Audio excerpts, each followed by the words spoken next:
کہیں مسلکی فساد کروا دو،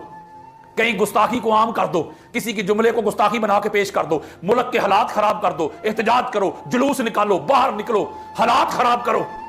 یہ پاکستان کو خانہ جنگی کی طرف دھکیلنا چاہتے ہیں، یہ پاکستان کو فرقہ واریت کی طرف دھکیلنا چاہتے ہیں، یہ ملک پاکستان میں شیعہ سنی فساد کروانا چاہتے ہیں۔ میں خدا کے لیے ہاتھ جوڑ کے آپ کو پیغام دے رہا ہوں،